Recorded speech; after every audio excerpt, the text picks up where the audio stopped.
Des villes et des hommes, une émission proposée en partenariat avec Eiffage.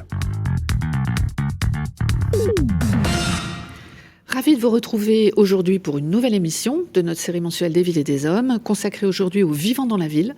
Nous avons choisi un titre amusant. Vous reprendrez bien un peu de nature dans votre ville. C'est-à-dire que nous allons parler aujourd'hui de cohabitation sous toutes ses formes entre d'une part la société humaine et d'autre part la faune, la flore, les milieux naturels. Alors, serait-il donc possible de concilier ville et biodiversité ? Pour en parler, j'ai le plaisir d'accueillir sur le plateau Marc Barra, écologue à l'Agence régionale de la biodiversité d'Île-de-France, Institut Paris Région. Bonjour Marc. Bonjour. Et Joachim Lemry. Joachim, qui est directeur adjoint de l'ingénierie de projet biodiversité et management des connaissances chez Eiffage. Bonjour Valérie, bonjour Marc. Alors Marc, la question qui me taraude, c'est que la biodiversité, la faune, la flore, ont longtemps été tout juste tolérées en ville, voire très souvent chassées de nos milieux urbains, et désormais la biodiversité est réinvitée de façon impérieuse. Et en tant qu'écologue, comment expliquez-vous ce rapport attraction-répulsion qui peine finalement à trouver son équilibre ? Eh bien, je dirais que c'est un rapport culturel. Finalement, on hérite aujourd'hui des fruits de la pensée hygiéniste qui vient de Descartes, l'homme en maître et possesseur de la nature, finalement, et qui colporte avec lui, finalement, cette idée de peur du sauvage, les moustiques, les rats, les miasmes. On a fait tout pour mettre la nature à l'extérieur des villes. Il faut rappeler que finalement cet urbanisme hygiéniste, il a permis d'endiguer un certain nombre de pandémies à une certaine époque, mais il nous a aussi éloignés de la nature. Donc ça vient d'ici. Je pense aussi aux grandes écoles du paysage qui ont véhiculé cette idée d'une nature qui était purement esthétique, ornementale. Le fameux jardin à la française. Exactement, horticole, et qui finalement nous laisse penser que la nature c'est juste de la décoration, alors qu'on sait que c'est bien plus que ça. Voilà, j'ai l'impression que c'est en train de changer du point de vue culturel. Peut-être que le confinement fait son petit effet aussi, où on a appris à voir un petit peu la nature de proximité, à entendre les petits oiseaux, les petites bêtes, et puis cette idée du sauvage qui revient progressivement, et des auteurs qui nous parlent du sauvage. Je pense aux travaux d'Audrey Muraté, par exemple, sur les friches, qui montrent que en ville, les friches abritent plus de biodiversité que les jardins qui sont entretenus, et ça c'est assez inattendu, et ça change un peu notre rapport à la nature. Alors justement, Marc, vous venez de le dire, le sujet de la nature en ville aujourd'hui revient. Est-ce que ce ne serait pas aussi à mettre dans le contexte d'une perte d'habitat naturel assez épouvantable qui est liée à la consommation effrénée d'espace ? Je rappelle quand même juste quelques chiffres. Au niveau mondial, les 40 dernières années ont été catastrophiques, je pense qu'on peut le dire. Les évaluations vont toutes dans le même sens. Le dernier rapport de l'IPBES, qui est l'équivalent du GIEC pour la biodiversité, évalue la biodiversité des services écosystémiques. 75% de la qualité écologique de la surface terrestre est altérée de manière significative. Ça, je pense qu'on peut le retenir. Et c'est sur tous les continents la même chose. Plus de 85% de la surface des zones humides ont disparu, ce qui est gravissime puisque ce sont des réservoirs de biodiversité. Et puis, entre à peu près en 40 ans, on a à peu près 4000 espèces de vertébrés qui ont décliné, dont la population a décliné de plus de 65%. Alors, pour la France, le constat n'est pas très brillant non plus. Le rapport de l'Office national de la biodiversité de 2018 a établi qu'un quart des espèces faunistiques et floristiques françaises étaient éteintes ou gravement menacées. Alors, Joachim, dans ce contexte sombre d'érosion rapide de la biodiversité, quelle est la place de la biodiversité en ville ? Alors la place, elle est partout, cette biodiversité, parce qu'en fait l'homme fait partie de la biodiversité et le citadin est un humain, donc Homo sapiens sapiens a une présence très forte, très visible en ville. Un peu envahissante quand même. Voire très envahissante, mais néanmoins elle n'est pas forcément toujours visible non plus. Petite anecdote, 800 pipistrelles, qui sont des petites chauves-souris, ont été inventoriées dans un tunnel désaffecté de la Petite Ceinture à Paris, mais comme elles font moins de 20 cm d'envergure, à part les spécialistes, personne ne les voit, ces pipistrelles. Bref, partout, malgré tout, on constate que la biodiversité urbaine est en recul. 73% de moineaux en moins à Paris entre 2003 et 2016, à peu près en moins de 15 ans, une perte assez colossale. Moi, j'aime quand même imaginer que tout n'est pas négatif. La biodiversité en ville, elle existe, elle résiste, elle persiste. À Paris, entre les bois de Boulogne, les bois de Vincennes, les parcs, les jardins, la Seine, ce sont près de 2800 espèces sauvages qui ont été observées depuis 2010. À Lyon, des inventaires participatifs, des sciences participatives de tout le monde ont identifié en 2019 pas moins de 1650 espèces. 1650 faune et flore. Faune et flore dans le premier arrondissement. C'est assez colossal. Et puis, un chiffre extrêmement intéressant, avec l'abandon des produits phytosanitaires, des pratiques de gestion des espaces verts notamment, on relève plus 92% d'augmentation de la flore au sein des interstices urbains ces 7 dernières années en Île-de-France. Alors Marc, vous qui êtes écologue et spécialiste en Île-de-France, vous êtes d'accord avec ce constat ? Oui, effectivement, il y a un constat général de déclin de la biodiversité sur tous les groupes d'espèces, mais aussi des bonnes nouvelles, comme Joachim l'a dit. En fait, ce qu'il faut comprendre en matière d'écologie, c'est que les villes, elles agissent comme un filtre, des filtres sur la biodiversité, en créant de la fragmentation, en réduisant la taille des espaces verts qui deviennent du coup trop petits pour avoir des espèces, puis en générant tout un tas de pollution ou de dérangements finalement. Ce qui fait que avec ces filtres, on voit qu'un certain nombre d'espèces qui arrivent à se maintenir dans les villes, là où on pourrait en avoir beaucoup plus. Donc voilà, tout l'enjeu maintenant, en fait, c'est de réfléchir à la façon dont on fait les villes. Et jusqu'à présent, on a d'abord fait des infrastructures bâties, et puis on est venu mettre de la nature par-dessus. Et donc c'est pas la bonne méthode. Il faut penser par rapport à la biodiversité, à ses besoins, et essayer d'adapter la ville en conséquence. Alors, construire la ville en conséquence de la biodiversité, non l'inverse. Excellente transition, Marc, vers notre première partie. Nature en ville, nature et ville, une opposition apparente. Des villes et des hommes, le débat, première partie. Alors, tout d'abord, est-ce qu'on pourrait un petit peu lister et détailler les différents facteurs d'érosion de la biodiversité ? On les connaît en général, mais on a aussi des idées reçues. Joachim. Alors on le sait, la biodiversité, elle est confrontée à de nombreuses pressions et ça se retrouve en ville, ces pressions.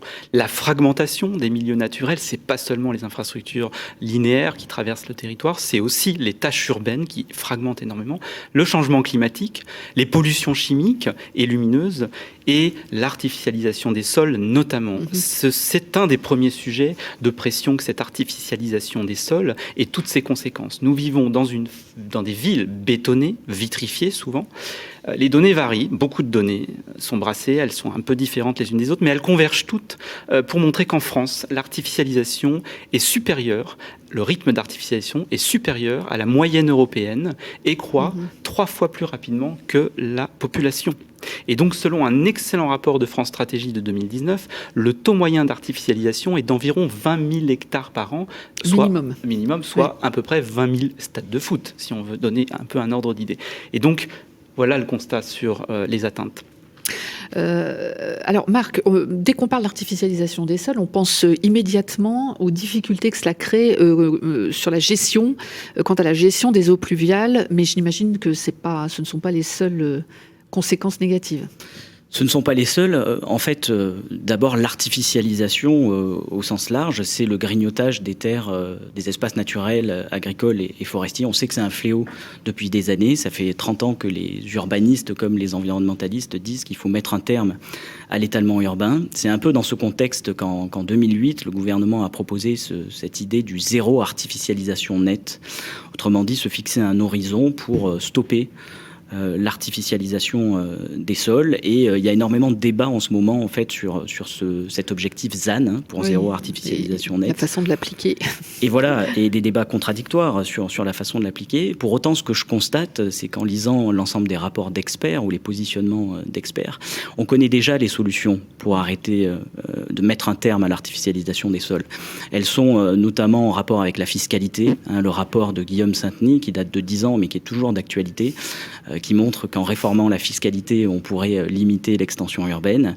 On connaît aussi le levier des documents d'urbanisme. Évidemment, les collectivités peuvent fixer une enveloppe maximale de constructibilité dans leur périmètre et réduire l'artificialisation des sols. Il y a ces demandes de moratoire sur les surfaces commerciales en zone périurbaine qui sont aujourd'hui largement contestées. Il y a aussi le fait de pouvoir interdire des constructions s'il reste dans les enveloppes urbaines des gisements disponibles sur l'existant. Donc voilà, quand on lit l'ensemble des propositions, finalement, qu'elles viennent de la Ligue de protection des oiseaux, qu'elles viennent du Club Ville et Aménagement, qu'elles viennent même de la Convention citoyenne, elles convergent toutes vers ce type de solution. J'imagine que pour que la biodiversité puisse s'épanouir en ville, il faut un espace sans interruption qui soit minimal. On ne peut pas avoir juste un mitage de quelques petits interstices réservés, si je puis dire. Oui, effectivement, réduire l'étalement urbain, c'est qu'une partie du chemin. Derrière, il y a une question qui est centrale, c'est jusqu'à quel point on peut densifier les villes sans nuire à la biodiversité. On ne pourra pas aller trop loin non plus, il faut garder des espaces verts. Et pour cela, ce que disent des études scientifiques intéressantes, il y en a notamment une sur 75 métropoles européennes, qui indique que la taille des espaces verts, des espaces de nature dans les villes a de l'importance, et qui dit que à minimum, il faudrait entre 1 hectare et 4,4 hectares d'espace pour accueillir des espèces dont on a l'habitude en ville, on va dire qui sont familières de la ville, et qu'il faudra aller beaucoup plus loin, jusqu'à 53 hectares, si on voulait accueillir dans les villes des espèces qui fuient habituellement le milieu urbain, et je pense notamment aux rapaces, aux petits mammifères, etc. Il y a une autre étude que je peux citer de chercheurs qui montrent qu'il faudrait 30% de végétation ou de points d'eau autour des habitations, dans un rayon de 250 mètres, pour avoir une biodiversité de qualité et une qualité de vie d'ailleurs pour les humains. Voilà, donc ce sont que des chiffres. La ville idéale n'existe pas pour la biodiversité, mais en tout cas, ça peut donner une sorte de canevas, une sorte de grille de lecture pour la concevoir. Et puis, j'ai tendance à dire que vos propos me rappellent la toute première émission de la série des villes et des hommes sur les îlots de fraîcheur, où on avait été amené à étudier des grands projets de métropoles mondiales, comme par exemple Montréal, qui sont en train de créer des parcs de plusieurs centaines d'hectares, à la fois pour répondre à la problématique des îlots de chaleur en ville, et également de la reconquête de biodiversité. Alors, Joachim, vous êtes d'accord avec tous ces constats ? Alors, je suis évidemment d'accord, mais il ne faut pas oublier une chose, une composante essentielle à la nature, c'est le support de la nature que représente le sol, et les sols, la qualité des sols. Sans qualité des sols, il peut y avoir plein de mitages de nature ou de jardins, ça ne marchera pas très bien. Les sols résiduels en pleine terre, en ville, sont souvent des sols fortement pollués, malheureusement, pour des raisons diverses, historiques, pollution historique non traitée par des industries, pollution liée à la circulation routière, il ne faut pas l'oublier, etc. Et les sols de mauvaise qualité sont en fait pauvres en biodiversité, alors que la richesse organique dans les sols, elle est nécessaire justement à cette croissance des végétaux ou à l'infiltration elle-même nécessaire aux végétaux. Juste, je rappellerai l'astrophysicien Hubert Reeves qui nous le dit depuis un certain nombre d'années, notre survie dépend des sols et en particulier des vers de terre qui y logent. La disparition des vers de terre est un phénomène aussi inquiétant que la fonte des glaces, nous disait-il. Merci de le rappeler. Merci de le rappeler. Marc, je crois que la ville de Berlin a lancé aussi un atlas de la qualité des sols. La ville de Berlin qui est très en avance sur tous ces sujets. Oui, tout à fait. Joachim a raison. Les sols, c'est une composante essentielle de la biodiversité. Vous citiez l'IPBES tout à l'heure, qui rappelle qu'il y a 25% de la biodiversité connue qui se trouve dans les sols. Donc un compartiment essentiel. Et à Berlin, ce qu'ils ont fait d'innovant, c'est qu'ils ont fait une cartographie de la qualité écologique des sols avec différents indicateurs qui sert aujourd'hui d'outil d'aide à l'aménagement pour les aménageurs publics et privés de la ville. Et donc cette connaissance en plus nous est utile. Je remarque qu'en France, il y a de plus en plus de bureaux d'études aujourd'hui qui sont spécialistes du diagnostic écologique des sols, et donc ça va nous être utile à l'avenir. Des bureaux d'études et puis aussi des associations qui sont de plus en plus spécialisées. En France, nous avons la chance d'avoir un tissu associatif particulièrement actif et compétent sur les sujets de biodiversité. Et nous avons donc interviewé l'une de ces associations, la Ligue pour la protection des oiseaux, qui est aujourd'hui la plus importante association de protection de la nature en France en termes de nombre d'adhérents, 57 000, 400 salariés, 8 000 bénévoles, bref. Pour nous en parler, Elsa Caudron, qui est la responsable du programme Nature en Ville à la LPO. Quel constat, Elsa, faites-vous à la LPO concernant la problématique des collisions de l'avifaune avec le bâti ? Eh bien, on n'a pas de chiffres en France exacts, mais nous, on a, en moyenne sur 15 ans, sur 100 000 animaux accueillis, il y en a à peu près 15 000 qui le sont par des collisions diverses, dont certaines sont affiliées au ver. On a du mal à avoir des chiffres exacts, mais il y a une étude qui est parue aux États-Unis, qui s'appelle Bird Building Collision in the United States. Et on se rend compte qu'il y a jusqu'à 1 milliard d'oiseaux estimés qui sont morts de collision aux États-Unis. Et donc en France, on a certainement une mortalité qui est moindre proportionnellement parce qu'on a moins de hauts buildings en verre. Mais c'est quand même un problème récurrent dans la construction parce qu'on a beaucoup d'immeubles qui sont issus un peu de l'architecture de l'école de Chicago avec des grandes surfaces en verre que les animaux perçoivent pas en fait. Soit ça réfléchit le milieu, soit c'est transparent. Et donc les oiseaux viennent se fracasser sur les vitres parce que ils n'ont pas exactement la même vue que nous. Alors, quelles sont les actions entreprises finalement par la Ligue de protection des oiseaux à ce sujet et avez-vous déjà repéré des solutions constructives intéressantes ? Oui, alors il existe plein de solutions. Donc nous, on accompagne des projets d'aménagement, enfin des projets de construction et le mieux c'est de mettre en œuvre des choses avant que le bâtiment soit construit. Ça laisse plus de marge de manœuvre à l'architecte. Ou bien on intervient aussi quand on fait la constatation qu'il y a beaucoup de collisions. Donc on a mené des partenariats avec la société de véranda Akena par exemple. Ensuite on a accompagné des projets comme Euratlantique à Bordeaux. C'est un projet qui est avec des grandes surfaces vitrées, qui est à côté de la Garonne. Donc c'est un couloir migratoire qui est vraiment important. Donc on s'est dit qu'il y aurait beaucoup de collisions à venir.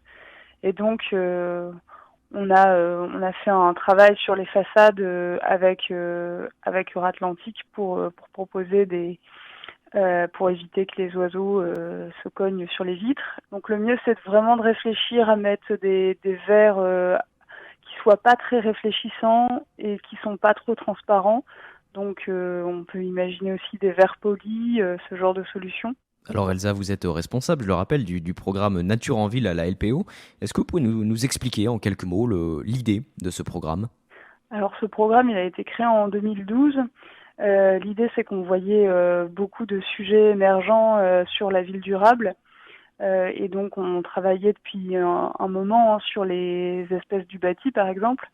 Donc l'objectif, c'était d'élargir l'action de la LPO sur le milieu urbain, parce qu'on voit qu'il y a des enjeux forts de biodiversité également en ville.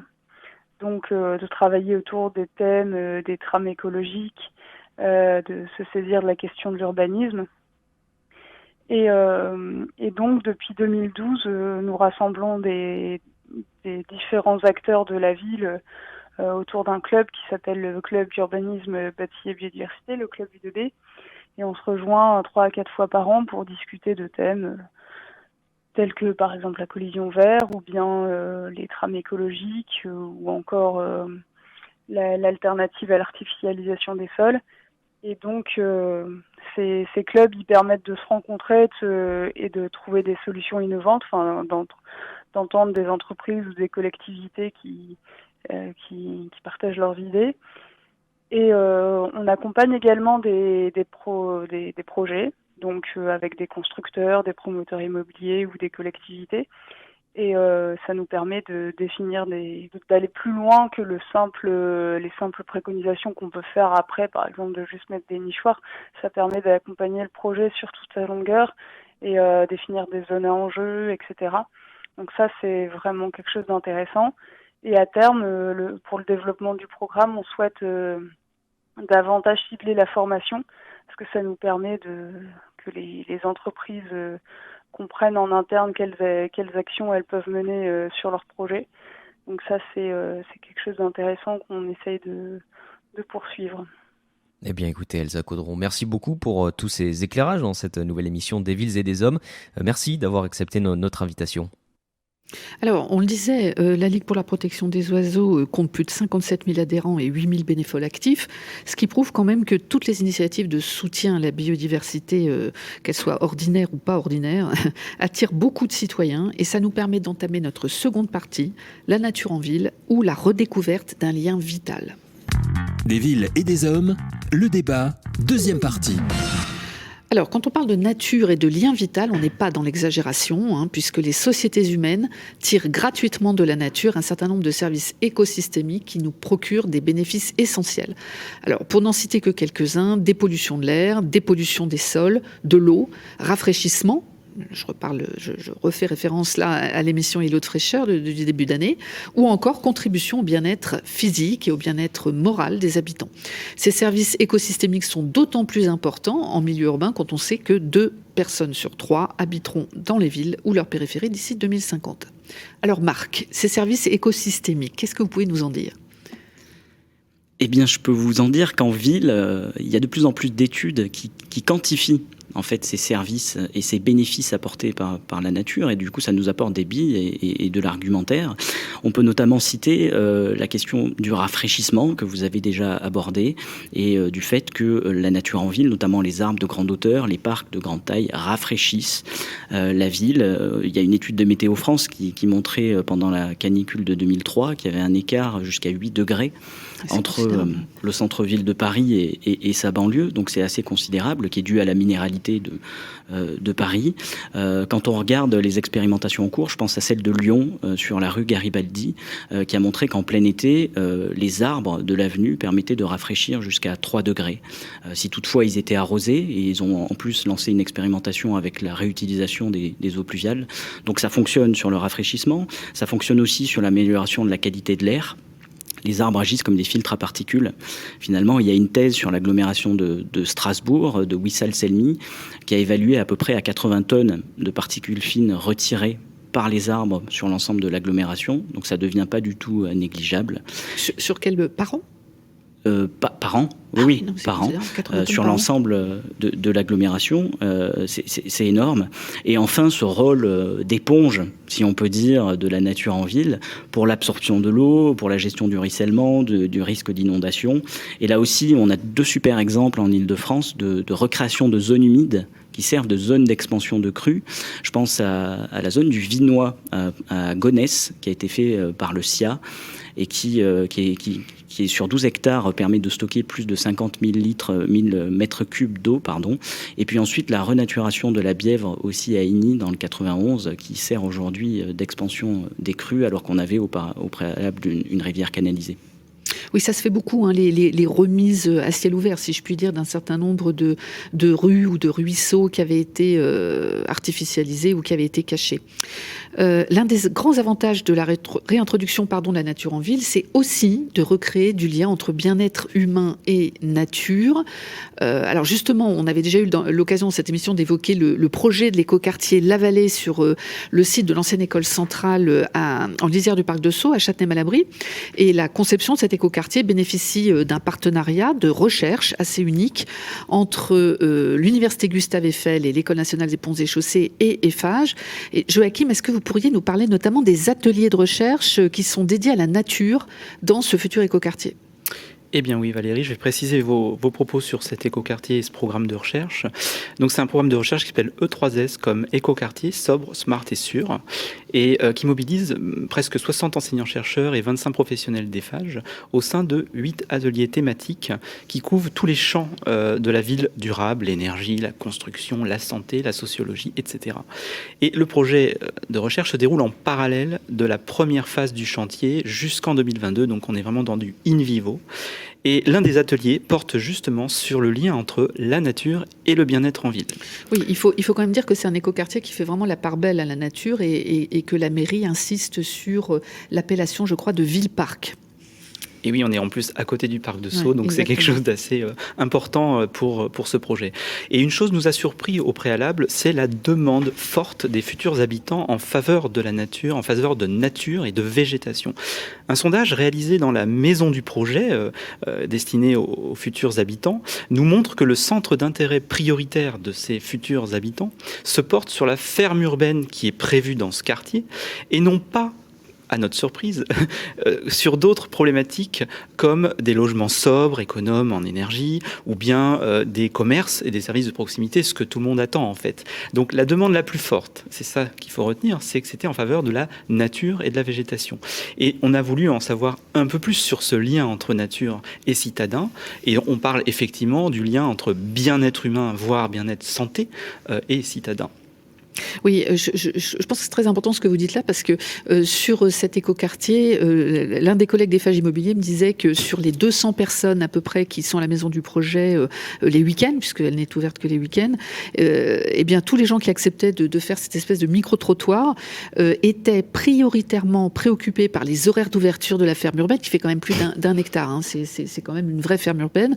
La possibilité de réserver son logement avec vue sur la ferme urbaine. Qu'est-ce qu'on va pouvoir y acheter? Est-ce que je vais pouvoir y promener mes enfants le dimanche? Enfin, c'était très étonnant. Alors que quand on achète un logement qui est quand même un acte patrimonial fort et on le fait pas de nombreuses fois dans sa vie, on se préoccupe quand même de l'accessibilité, du prix au mètre carré aussi accessoirement. Eh bien non. Premier sujet, la ferme urbaine, la nature. Ils achètent aussi un morceau de nature, peut-être. Exactement. Ils achètent aussi un morceau de nature. Alors, justement, on a voulu en savoir un petit peu plus et interviewer la directrice de recherche qui pilote cet atelier avec une postdoctorante, c'est Madame Florence Allard-Poésy de l'Institut de recherche en gestion à l'Université Gustave Eiffel.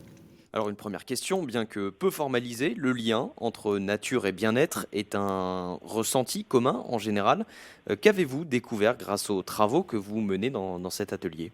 Alors peut-être qu'effectivement un tel ressenti est une évidence pour nous qui vivons en ville dans nos climats tempérés. Mais il est loin d'avoir été et être un ressenti commun en tout temps, en tout lieu. Les travaux de recherche antérieurs, menés en économie, en psychologie, ne considèrent pas d'ailleurs que la présence de la nature soit un des premiers facteurs de bien-être. Le niveau de revenu, l'état de santé, la présence de relations sociales sont, elles, des dimensions qui sont systématiquement associés au bien-être. Et de fait, lors de l'étude pilote que nous avons menée donc au printemps, on ne s'attendait pas à ce que cette présence de la nature à proximité du lieu de résidence contribue significativement, comme le revenu, la santé, au bien-être des habitants en ville. Nos résultats confirment en outre que la fréquence d'activité qu'on va qualifier de contemplative ou douce, et de même que les caractéristiques même de cette nature améliorent systématiquement le bien-être des résidents, en particulier la dimension psychologique de ce bien-être.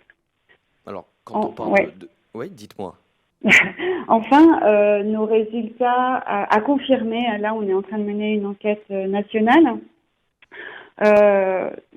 on pense que finalement ces aspects de nature sont à contraster les uns par rapport aux autres. Autrement dit, on aurait dans l'esprit des résidents une nature qu'on peut qualifier de peu domestiquée, marquée par des bois, de la forêt, éventuellement des champs, qu'on pourrait différencier d'une nature plus organisée, celle des parcs, des jardins, des aires de jeu, et enfin une nature de proximité, celle que nous avons sur nos balcons ou sur nos terrasses.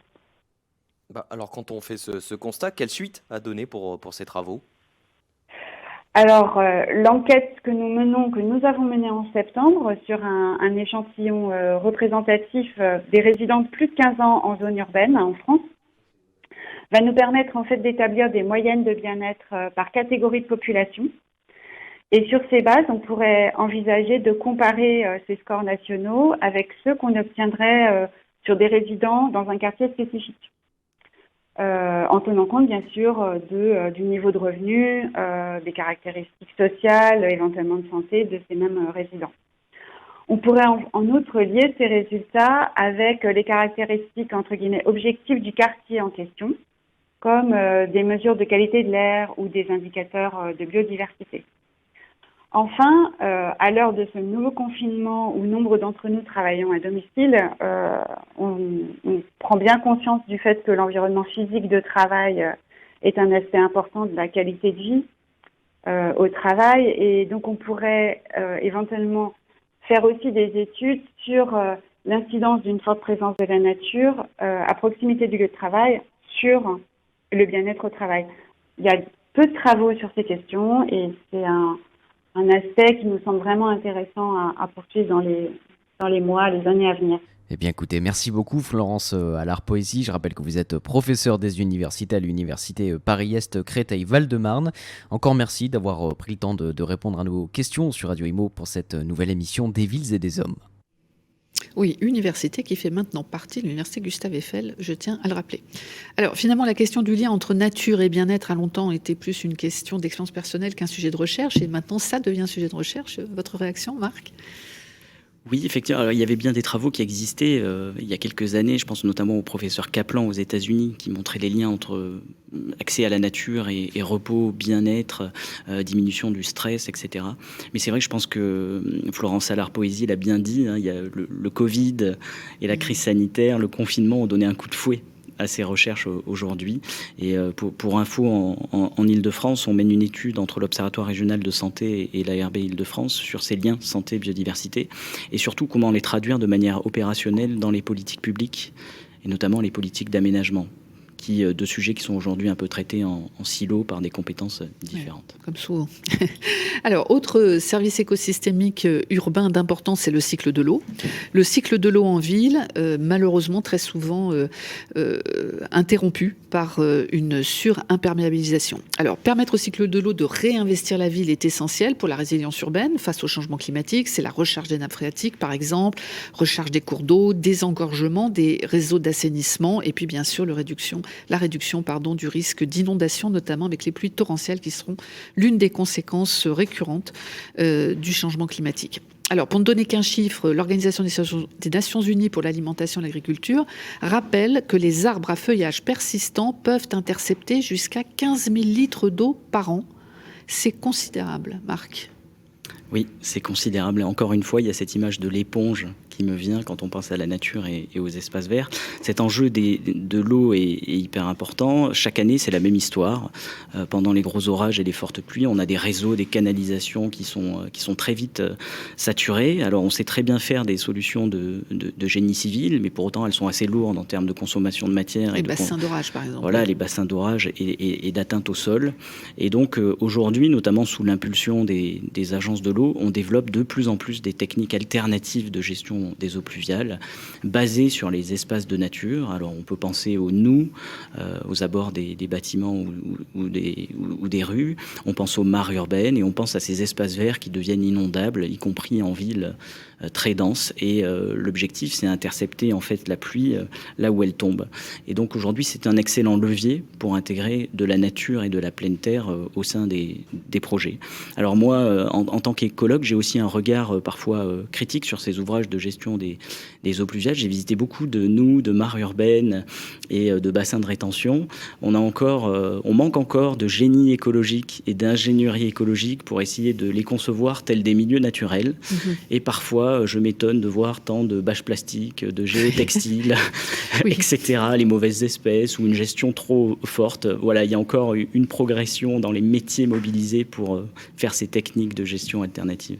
Oui, il ne suffit pas de faire un trou, en fait. Il faut quand même être accompagné par des écologues qui sont capables de piloter ces travaux de génie écologique. Alors, il y a aussi des solutions constructives qui sont directement ancrées dans la conception de la ville. Moi, je pense notamment à la ville de Rotterdam et ces Water Square, qui sont des grands espaces, en fait, qui ont la capacité de jouer le rôle de zone tampon, qui recueillent de très grands volumes d'eau en cas de pluie brutale. Et ces eaux sont dirigées vers les Water Square et ne sont envoyées au réseau d'assainissement qu'une fois les bassins pleins. Puis, ce sont des aménagements, finalement, à ciel ouvert qui peuvent servir à d'autres usages. Le reste du temps, espace de jeu, place publique, terrain de sport. C'est quand même un exemple assez remarquable. Joachim, je crois que vous l'avez visité. Oui, c'est important comme exemple et de plus en plus ça se décline sous d'autres échelles avec des noues d'infiltration par exemple ou des parcs urbains au pied d'immeubles qui sont en fait à la fois des noues en période de hautes eaux et puis finalement un parc où il y a du loisir et récréatif le reste de l'année. Le pendant, c'est qu'on constate souvent qu'en ville quand même il existe, et là je vais reprendre une casquette un peu BT-piste, il existe nécessairement des espaces revêtus. Les routes, les trottoirs nous permettent de nous déplacer en sécurité, sinon c'est un peu compliqué. Les places publiques nous permettent de nous réunir et il vaut mieux parfois qu'elles soient inclusives en étant plates ou avec des revêtements homogènes. Oui. Et Mais il y a quand même des solutions qui limitent cette imperméabilisation et on peut mettre en place des tas de petites choses. Ça peut être des pavés enherbés, disjointifs, des revêtements perméables, des chaussées réservoirs où finalement ça vient remplacer d'autres fonctions. Quand on n'a pas la place, hop, on stocke l'eau sous les chaussées. Et à ce sujet, petite incise, Eiffage Route développe des revêtements perméables comme beaucoup d'autres, mais un exemple récent, c'est le revêtement Biochrome, non seulement basé sur un substitut végétal au bitume à la base de résine de pin issue de l'industrie papetière. Et en plus, cet enrobé Biochrome joue une capacité de drainage des eaux jusqu'à le rendre parfois perméable, pas totalement, mais un peu, en facilitant le drainage des eaux, en jouant sur la granulométrie des agrégats. Alors, merci Joachim, c'est une excellente transition puisque nous abordons notre troisième partie avec les solutions urbanistiques et techniques qui favorisent le retour de la biodiversité en ville. Des villes et des hommes, le débat, troisième partie. Alors, l'urbanisme, comment combine-t-on l'acte de construire avec celui de conserver ou de développer la nature en ville ? Joachim. Eh bien, Valérie, comme toujours, l'acte de construire nécessite une approche systémique.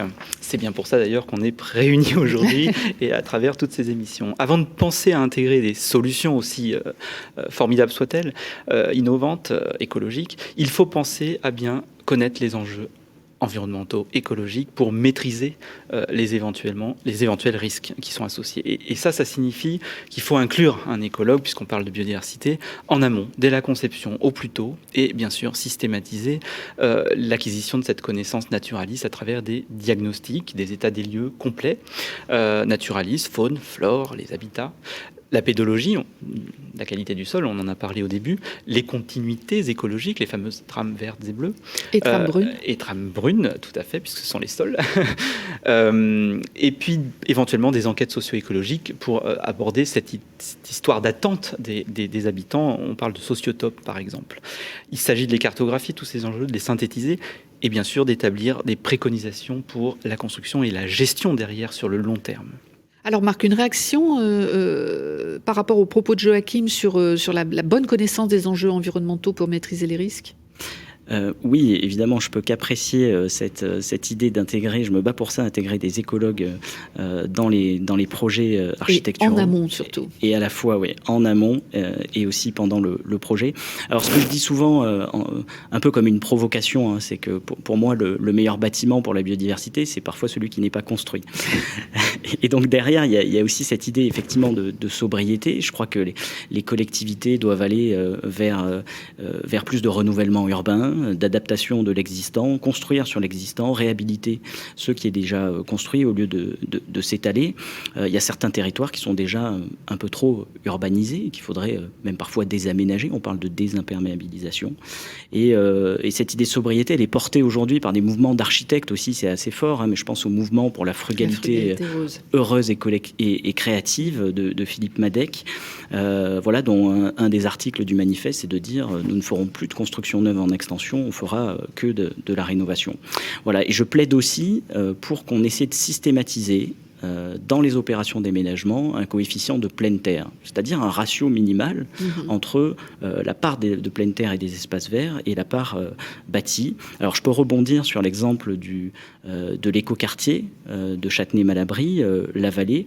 Je l'ai visité, je l'ai évalué dans le cadre du label. C'est effectivement le label écoquartier. Le label écoquartier, une des opérations qui m'a le plus séduit, parce que comme vous l'avez dit, elle fait vraiment la part belle à la nature en ville. On y trouve tout un tas d'innovation.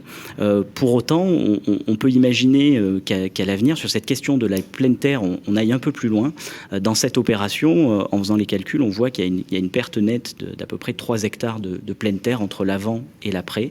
Et voilà, c'est de se dire, à l'avenir, comment on va plus loin ? Est-ce qu'il ne faudrait pas désimperméabiliser 3 hectares pour compenser dans un autre secteur à proximité, ou est-ce qu'il ne faudrait pas réfléchir à avoir un nombre de lots réduit finalement pour laisser un peu plus de place à la nature? Alors sur la vallée, on peut quand même apporter un début de réponse, c'est qu'il y a quand même une charge foncière, il y a le prix du foncier, et puis il y a énormément d'innovations et notamment un réseau de chaleur géothermique très très innovant puisqu'il va aller chercher sa chaleur dans le Lusitanien. Tout ça coûte extrêmement cher et donc le ratio malheureusement nécessite qu'il y ait plus de bâtiments pour pouvoir équilibrer du point de vue économique cette opération, mais qui reste quand même très ambitieuse et en tout cas le démonstrateur des phages en matière d'écoquartier. Alors, il me semble que le coefficient de biotope, Joachim, un sujet dont vous m'aviez déjà parlé et qui était, je crois, aussi d'origine berlinoise. Décidément, ça fait 2 fois qu'on parle de la ville de Berlin. On a beaucoup de choses à apprendre de cette collectivité.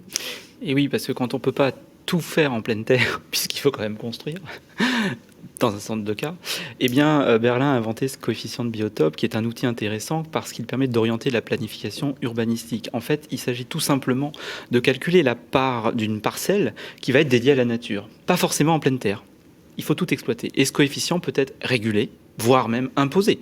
Donc on peut travailler sur l'outil réglementaire de l'urbanisme. Et il incite les aménageurs, les opérateurs immobiliers par la suite à limiter l'imperméabilisation, certes, des emprises non bâties, ainsi qu'à utiliser le bâti dans toutes ses dimensions pour développer la biodiversité, ce qui n'est pas sans poser certains problèmes en termes de faisabilité technique, de gestion ou de pertinence même, pour être tout à fait honnête. Parce qu'on peut le penser à certaines façades végétalisées un petit peu douteuses parfois, mais c'est pas grave. C'est un incitatif, un outil incitatif qui permet d'aller chercher comme ça un maximum de biodiversité à la parcelle. Ok.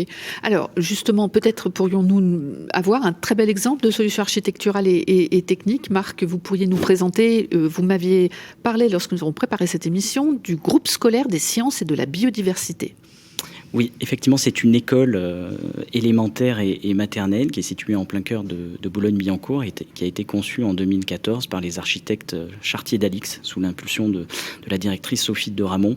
Et c'est vraiment une vitrine d'un bâtiment favorable à la biodiversité pour plein de choses, mais notamment cette immense toiture végétalisée avec près de 2000 mètres carrés de prairies et autant de boisements sur le toit du bâtiment et une façade aussi qui est unique en son genre finalement parce qu'elle est inspirée des murs en pierre sèche. Elle laisse des infractuosités, des porosités pour que la nature vienne s'installer, y compris des nichoirs pour les oiseaux, etc. Elle a été faite en association avec un écologue. Qui est autant Aurélien Huguet, voilà, de son nom, on peut le citer, qui Aurélien accompagne Huguet. beaucoup Chartier-Dalix. Alors, je crois que ce projet, et c'est vraiment intéressant de le souligner, se fonde sur une approche biomimétique, c'est-à-dire une imitation technique des processus mis en œuvre par la nature. Oui, effectivement, on peut dire que ça relève de l'approche biomimétique parce que le bâtiment se fonde sur ce qu'on observe dans la nature. Donc, en l'occurrence, une façade, inspirée d'écosystèmes pierreux dans lesquels la végétation vient s'incruster toute seule. Et en fait, l'idée de ce bâtiment, ce qui a été génial du côté de ces architectes, c'est qu'il va se végétaliser tout seul au fil du temps. Et ça, c'est dur à accepter quand même pour quand on est en ville par rapport à ce qu'on disait au début sur le sauvage. Oui, c'est dur, mais en même temps, il n'y a pas de maintenance. C'est moins cher en maintenance, j'imagine. C'est ça, et puis c'est beau. Alors nous, on a fait des inventaires sur ce bâtiment avec l'ARB, et puis on a constaté qu'ils avaient planté initialement à peu près une 40aine d'espèces sur le toit du bâtiment, et en quelques années, il y en avait beaucoup plus du double. Et donc, c'est cette belle idée de l'arrivée de la nature spontanée. Et voilà, la réussite de ce projet, c'est vraiment, je le redis, l'association dès le départ. Et c'est ce que fait Chartier-Dalix. Ils s'entourent d'écologues pour réfléchir à leur projet. Et donc, c'est une autre façon de faire. Finalement, il n'y a pas de bâtiment idéal pour la biodiversité. Il n'y a pas une recette toute faite. Mais c'est dans ces associations, finalement, entre différentes expertises, qu'on a une recette intéressante. Très bien. Alors, merci. À côté de ces bâtiments conçus dès le départ pour accueillir la biodiversité, il y a l'espace public. Et là, des progrès sont possibles également. Et je voudrais d'ailleurs aborder la question de l'éclairage public. Nous en avions parlé lors d'une précédente émission. L'éclairage public, notamment quand il est agressif, contribue à la pollution nocturne. Et je rappelle aussi que l'éclairage nocturne a augmenté de 94% en France en 25 ans, d'après l'ADEME. Joachim, vous pourriez nous en parler ? Oui, l'éclairage public qui en plus représente plus de la moitié de la dépense énergétique des communes. Et oui, non seulement en tout ça, et en plus c'est un facteur de pression sur la biodiversité puisqu'il modifie cet éclairage public les cycles alimentaires, reproductifs et les déplacements des espèces faune qui sont dans les alentours. Alors des solutions émergent et sont testées sur ce sujet. L'un des moyens simples de réduire la pollution lumineuse c'est de diriger en fait la lumière vers le sol et pas vers le ciel ou vers les végétaux. Ça semble bête, mais constatez autour de vous le nombre de lampadaires qui n'appliquent pas cette règle basique. En couplant ça à des éclairages dits intelligents, c'est-à-dire qui éclairent au juste besoin lorsqu'il y a un passage et puis qui augmentent la luminosité, qui la redescendent, eh bien, ça devient des éclairages énergétiquement plus économes parce qu'ils sont souvent basés sur des technologies LED et puis également écologiques. Et ça, on a une double vocation qui est quand même assez intéressante désormais. C'est d'ailleurs ce qu'ont développé deux de nos filiales en symbiose, Eiffage Énergie Système et Eiffage Route, avec une solution intégrée, systémique, qui s'appelle Luciole et qui associe un revêtement de chaussée claire qu'on appelle optométrique avec des luminaires LED orienté vers le sol, bien sûr, et a servi à une détection automatique d'usagers. Alors, cette solution a été mise en œuvre pour la première fois en France dans les Ardennes, à Revin, le long de la Meuse, où il y avait d'ailleurs une présence assez forte d'oiseaux nocturnes et de chauves-souris. Et ça fonctionne formidablement et les économies d'énergie sont au rendez-vous. Donc, c'est une solution qui est appelée, à mon avis, à être largement déployée dans les années qui viennent. Alors, plus généralement, pour renforcer encore les chances de reconquête de biodiversité en ville, spontanément, on pense à des solutions très simples qui vise à recréer des habitats propices, les nichoirs à oiseaux, à chiroptères, les jardinières en béton avec des dispositifs mellifères, des éléments végétaux de type arbre mort laissés sur pied pour que les insectes puissent y pondre, les hôtels à insectes, les ruches, etc. Alors, dans toute cette profusion de dispositifs, parlons par exemple du sujet des abeilles qui est devenu quand même presque commun. Qui n'a pas, en tant qu'entreprise, son rucher et le miel offert traditionnellement aux clients ou aux salariés? On assiste à un engouement sans précédent, y compris chez les particuliers d'ailleurs, et les villes se révèlent être des espèces favorables à l'accueil des pollinisateurs, surtout depuis que, comme vous le rappeliez Marc, les produits phytosanitaires ont été interdits dans les espaces publics et on a l'impression que la pollution urbaine serait presque moins toxique pour les abeilles que les pesticides en zone rurale. Alors qu'est-ce que vous pensez, vous, de toutes ces ruches qui sont installées sur les toits des bâtiments de Paris ? Eh bien, je dirais que ces ruches, c'est à la fois le symbole des effets de mode autour de la biodiversité. On a eu plein d'effets de mode comme ça, le potager sur son toit, la ruche, certaines formes de murs végétalisés, de toitures végétalisées. Alors, il en faut. Je pense que ça part d'une bonne intention au départ, mais c'est aussi un autre symbole, celui de la complexité de la biodiversité et du fait que les choses ne sont pas toujours si simples. Alors, l'abeille domestique, c'est un porte-étendard, c'est une sentinelle de l'environnement, de sensibilisation, et puis surtout, elle produit du miel. C'est pour ça qu'elle nous intéresse. Ceci étant dit, les entomologistes, les spécialistes des insectes se rendent compte qu'aujourd'hui, il y a des possibles concurrences entre l'abeille domestique, qui n'est qu'une seule espèce, et tous les autres pollinisateurs sauvages pour le nectar, pour l'habitat dans les villes. Voilà, il faut savoir qu'en France, il y a à peu près 1000 espèces d'abeilles sauvages qui ne sont pas domestiques, du coup, qui sont la plupart solitaires, qui occupent des habitats tout à fait différents et qui font la richesse de la biodiversité, qui participe tout autant à la pollinisation. Et donc, on est en train de se rendre compte maintenant qu'il faut éviter de saturer l'espace urbain de ruches, et les collectivités commencent un peu à réduire ces effets de mode d'installer systématiquement des ruches sur les toits, etc. et de privilégier plutôt la protection ou la restauration d'habitats pour les pollinisateurs sauvages. Et comme vous l'avez dit, ils vont dans le bois mort, ils vont dans les milieux sablonneux, ils vont dans les petites pierres, etc. Donc cette connaissance naturaliste progresse dans les villes et c'est intéressant. Alors, la connaissance naturaliste progresse, la réglementation aussi a progressé, aussi bien concernant la biodiversité en général que celle spécifique à la ville. Et donc, nous avons voulu interroger quelqu'un qui a longtemps été législateur, puisqu'elle était députée européenne.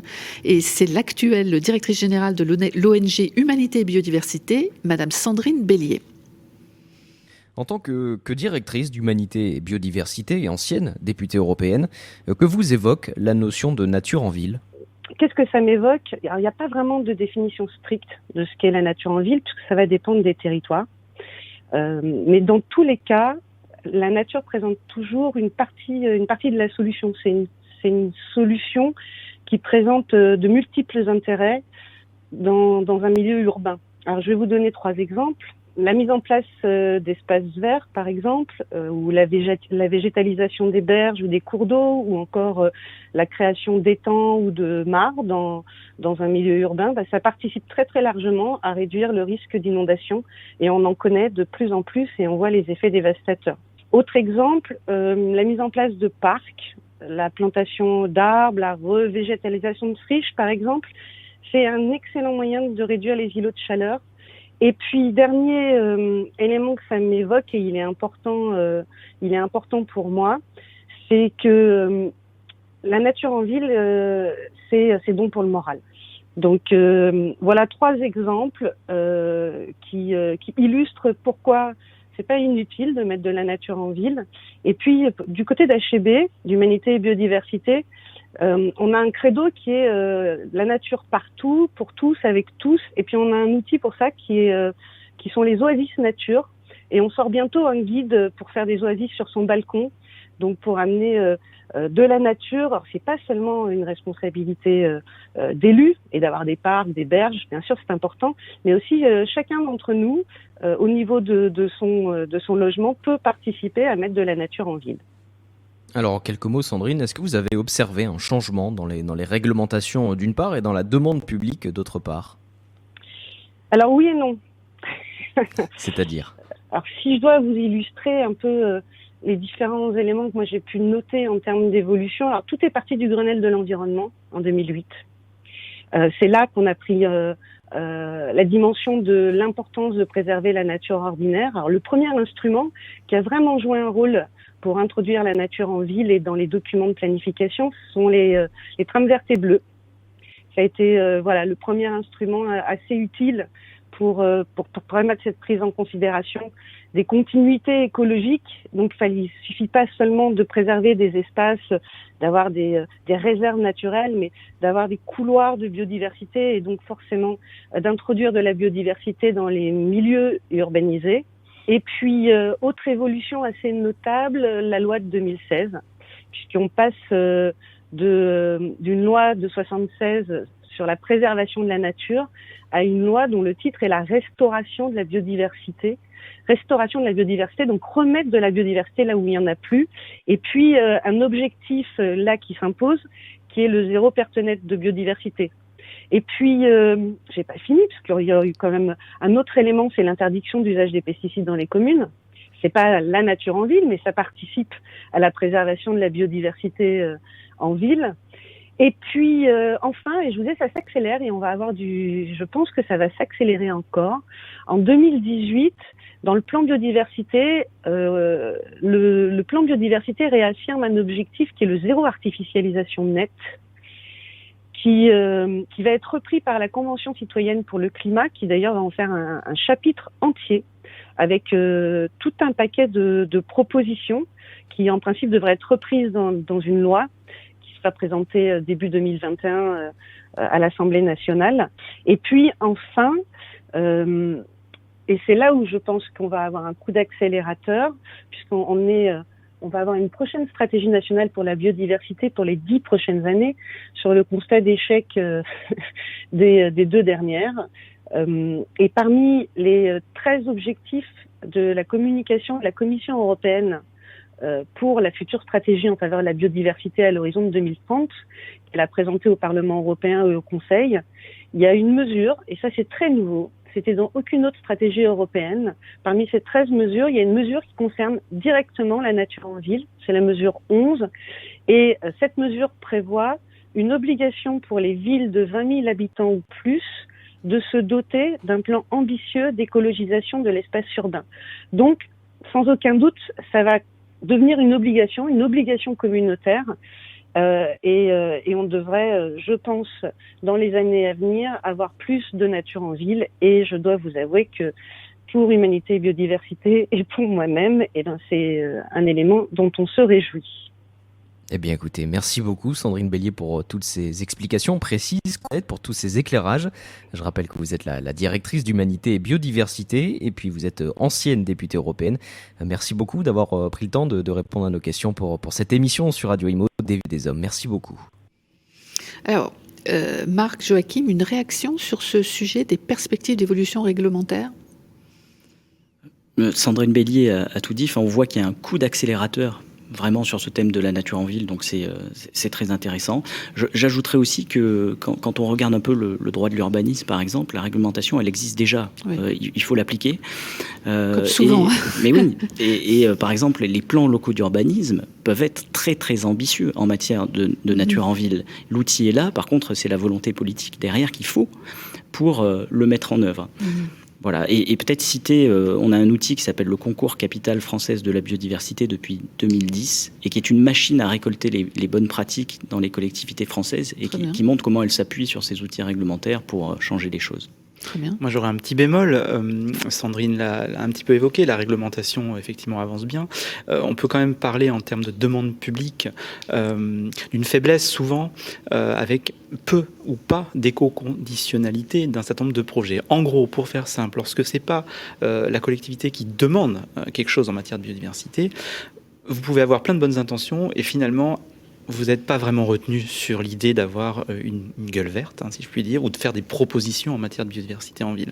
C'est très dur, il faut souvent se baser sur des démarches volontaires qui ne sont pas toujours sanctionnées positivement par le haut dans les réponses. Et ça, la commande publique est un petit peu à la traîne, il faut le rappeler, sans cesse le rappeler. Oui, c'est un sujet qu'on a déjà évoqué dans une précédente émission. Effectivement, rares sont les appels d'offres dont le poids du critère environnemental, quand il y en a un, est suffisant pour être vraiment incitatif. Et puis très souvent, ce critère environnemental est un petit peu fourre-tout, alors qu'il faut parler de carbone, d'économie circulaire, de biodiversité. Les sujets sont nombreux.